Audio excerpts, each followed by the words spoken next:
राधा स्वामी। राधा स्वामी दयाल की दया, राधा स्वामी सहाय, राधा स्वामी। सभी प्रेमी माता बहन भाई बच्चे बुजुर्ग जितने भी सत्संग प्रेमी आए हुए हैं, शांति से जब तक सत्संग हो बैठ के लाभ उठाएं। बच्चे आपके साथ आए हैं, बच्चों को संभाल के रखो। कोई इधर उधर जाएगा, दुर्घटना हो जाएगी। आए वो खुशी के लिए, खुशी मातम में बदल जाएगी। हर काम में लापरवाही करते हैं, कहने के बावजूद भी उस बात का ख्याल नहीं करते। बल्कि दूसरे लोग तो जब सत्संग की व्यवस्था को देखते हैं बड़ी प्रशंसा करते हैं। कहते हैं जी एक जलसा कोई करना पड़ जाता है, उसमें 2000 आदमी आते हैं, सरकारी तंत्र, पुलिस के आदमी और दूसरे वॉलंटियर्स भी वहाँ आके सारा कुछ संभालते हैं, फिर भी हम इतना अनुशासन नहीं बना पाते। लेकिन आपके सत्संगों में क्या खूबी होती है कि आपके सेवादारों में कर्तव्यपरायणता है या सत्संगियों में अनुशासन है या आपके वचनों में शक्ति है कि जिसके कारण बच्चे बूढ़े जवान आके अपने आप सारे काम शांति से करते हैं। कबीर साहब ने वाणी अभी आपने सुनी, कबीर साहब की थी। उन्होंने इतनी वाणी कही कि कहीं भी कोई जिक्र बात, कोई भी सत्संग आध्यात्मिकता का जिक्र जहां भी चलेगा वहां कबीर साहब का नाम अवश्य आएगा। क्योंकि जीवन से संबंधित, इस जीव के कल्याण से संबंधित कोई भी ऐसा विषय उन्होंने नहीं छोड़ा कि जिस पर उन्होंने नहीं कहा हो। और जिस बात के बारे में उन्होंने जहां कहना शुरू किया, उनके लेखों से पता चलता है कि इतनी गहराई तक उतर गए कि उसमें कोई गुंजाइश नहीं छोड़ी कि दूसरा कोई कुछ कह सके। तो उन्होंने इस जीव के कल्याण के लिए इतनी वाणी कही। ये जीव अगर उन बातों को एक को भी अपनाता मानता तो इस जीवन का नहीं बल्कि जन्म जन्मांतरों के अपने कर्मों का विनाश करके सदगति को, मुक्ति धाम को चला जाता। परंतु जो कुछ कहा, उनके कहने से पहले उन्होंने यही कहा कि पहले मूल सुधार कारज हो सारा है। इसमें तो कह दिया कि गुरु के भजन बिन नहीं निस्तारा, जाग जाग नर क्या सूत्या। सभी संतों ने अपने अपने वक्त में जो अपना पहरा देने के लिए आए, सतपुरुष का हुक्म लेके जीवों के कल्याण के लिए सब संत यहां अवतरित होके अपने अपने वक्त पे जीवों को चिताया।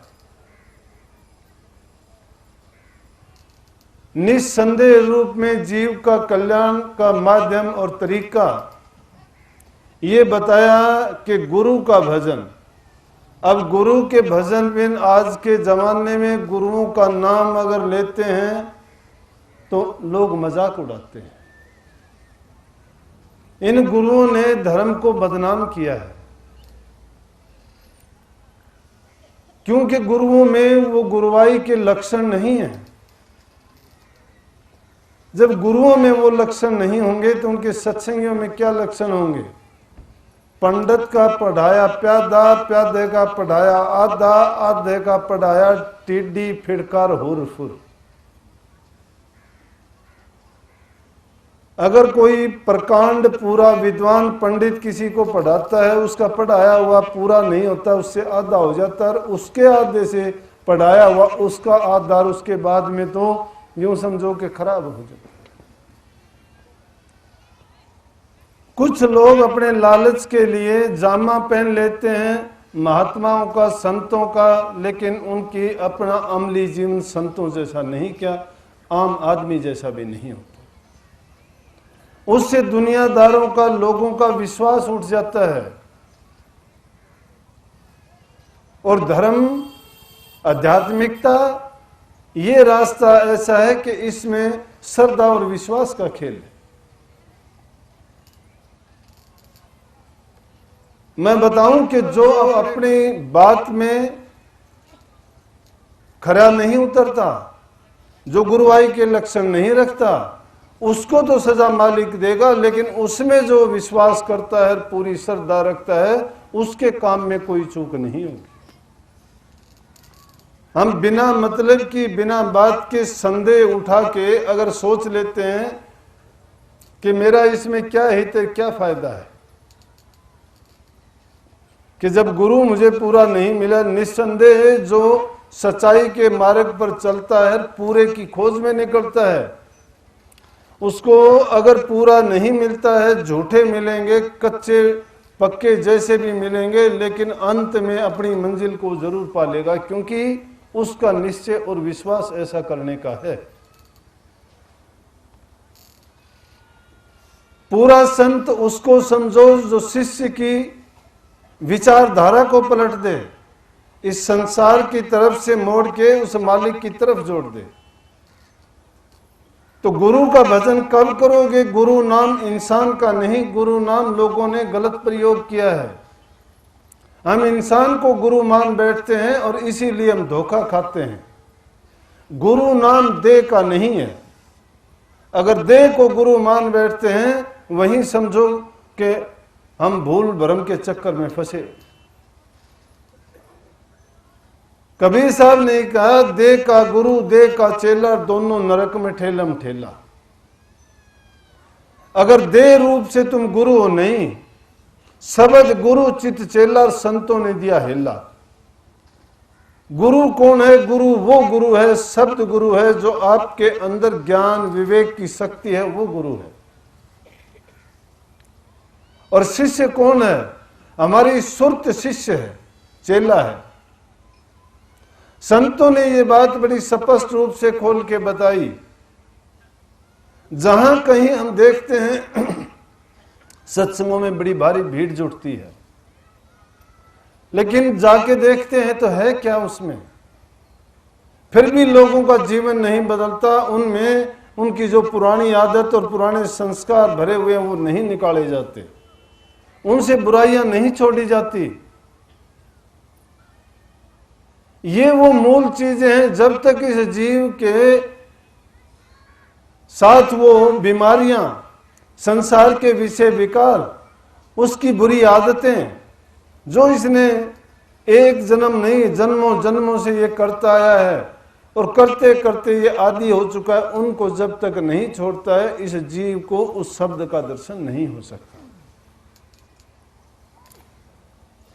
अब कई लोग कहते हैं कि मैं भजन में 2 घंटे बैठता हूं, कोई कहता है 1.5 घंटे बैठता हूं, कोई कितना कहता है, कोई कहता है मैं सुमरने से करता हूं, कोई कहता है मैं धुन सुनता हूं, कोई कहता है प्रकाश देखता हूं। अगर एक बार भी शब्द की धुन सुन लेते हो, एक बार ये प्रकाश को देख लेते हो, तो फिर दोबारा आपको शिकायत करने का मौका कभी नहीं मिलता कि मुझे वो धुन सुनाई नहीं देती। एक बार भी जिसने उस मंजिल को पा लिया, वो संतुष्ट हो जाता है, उसका भ्रम निकल जाता है। लेकिन है क्या कि हम जागे नहीं हैं, सोए हुए हैं। हम जागते हैं संसार में। संसार की चीजों के लिए पूरा प्रयास करते हैं, विश्वास करते हैं, संसारी चीजों का इतबार करते हैं।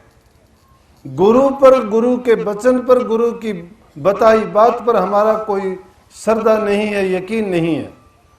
अगर गुरु वचन को मंत्र मान के उसको हमने अपने मन में दृढ़ संकल्प के साथ और पूरे श्रद्धा के साथ अगर जचा के रख लिया है तो झूठ नहीं हो सकती।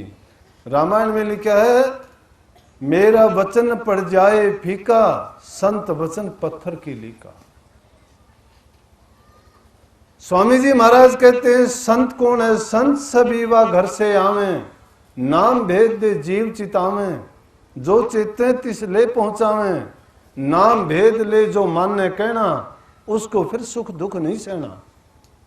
अरे नाम हम लेते हैं, देखा देखी रस्म के अनुसार जहां देखो नाम ले लिया हमने गुरु से, मोर लग गई कि ये उस मत का हो गया, ये उस मत का हो गया, लेकिन वो मोहर नाम की नहीं, धर्म की नहीं, आध्यात्मिकता की नहीं, वो मोहर द्वेष की लगाई है हमने अलग अलग धर्म फिरके मजहब के बन के हमने अपने अंदर द्वेष और ईर्ष्या की दीवारों को और मजबूत कर दिया है। ये मूल है, ये मूल जब तक बिगड़ा हुआ है तो कैसे सुधार होगा? उस ब्रह्म का, शब्द का, मालिक का, कर्ता का जो परमात्मा, उसमें भेद नहीं, अभेद है, वो अडोल है, ईर्ष्या नहीं है, उसमें द्वेष नहीं है। तो फिर कबीर साहब ने एक शब्द में तो बहुत स्पष्ट रूप से कहा, वो कहते हैं, हम ना मरा मरे संसारा और हमने मिला जीवामण हारा, कि मरने का हमारा सवाल ही नहीं होता। और पली क्या देता है उसके लिए? कहता है कि हम क्यों मरे, जब परमात्मा नहीं मरता तो हम भी नहीं मरते, अगर परमात्मा मरता होगा तो हम भी मर जाएंगे, क्योंकि हम उसकी अंश हैं, उससे जुदा होके आए हैं। जो उसमें गुण हैं वो हम में भी थे, उसमें गुण हैं हम में थे, लेकिन अब नहीं है। इस संसार में आके त्रिगुणात्मक संसार में विषय विकारों में पड़ के हमने जो अपना मूल था उसको भूल गए, आद घर को भूल गए, अपने सिद्धांतों को भूल गए, अपने मर्यादाओं को भूल गए, और यहाँ काल के देश में आके मन के गुलाम बन के इंद्रियों के स्वाद और मजा के लिए इंद्रिय संसार में जीते हैं, इस शरीर के लिए जीते हैं। जो कुछ कार्रवाई की जाती है शरीर के लिए की जाती है, जीवन के लिए की जाती है, जीवन को सब कुछ मान लिया हमने। जो क्षण भंगुर है, जन्म लेते ही जिसकी कमी शुरू हो जाती है, जिस जीवन का कोई महत्व नहीं, अगर परमात्मा की बंदगी करते हैं, नाम की कमाई करते हैं, नेक कर्म या शुभ कर्म करके हम दूसरे जीवों की सेवा करते हैं, उनको सुख पहुंचाते हैं, तो का कोई मतलब है। नहीं तो ये जीवन यूं ही कीड़े मकोड़े जैसे मरते हैं। पिछले जन्मों में हम इसी तरह से काफी बार मरे और जन्मे हैं, तो आगे भी ये जीवन भी उसी तरह से चला रहे हैं, कौन नई बात है। अगर इंसान का चोला मिला है तो इंसान के चोले में आके हमने नेक कर्म नहीं किया, अगर ऐसा कुछ नहीं करके गए कि जाने वाले ये कहें कि कोई आया था और उसने अच्छा किया था, तो ऐसे ही हम आए और ऐसे ही ना आए। अगर जीवन को यही मानते हो कि पेट भर लिया, काम कर लिया, परिवार बना लिया, बच्चे पैदा कर लिए, घर मकान बना लिए, पशु पक्षी भी करते हैं जैसी जिसकी अकल और बुद्धि है। पक्षी घोंसला बना लेते हैं, जमीन पर रहने वाले अपनी गुफा बना लेते हैं, और कोई किसी तरह से वो घर भी बनाते हैं, बच्चे भी पैदा करते हैं, उनको चुगा दे के पैदा भी करते हैं। वो भी मोह के बंधन में बंधे हुए हैं और हम भी बंधे हुए हैं, और फिर भी परमात्मा को भूलते हैं, सतगुरु को भूलते हैं, शब्द को याद नहीं रखते। याद रखते हैं हम सिर्फ अपने आप को, अपने बल पर, अपने मन पर, अपनी बुद्धि पर, अपने विचार पर हम भरोसा करते हैं, लेकिन सतगुरु पर भरोसा नहीं है। और इसका तो अंदाजा लगा सकते हो, नानक साहब जैसे संत उसी समय हुए हैं इस कलयुग में, जब कबीर साहब पैदा हुए 15वीं शताब्दी में। नानक साहब के साथ में नानक साहब बड़े लंबे चौड़े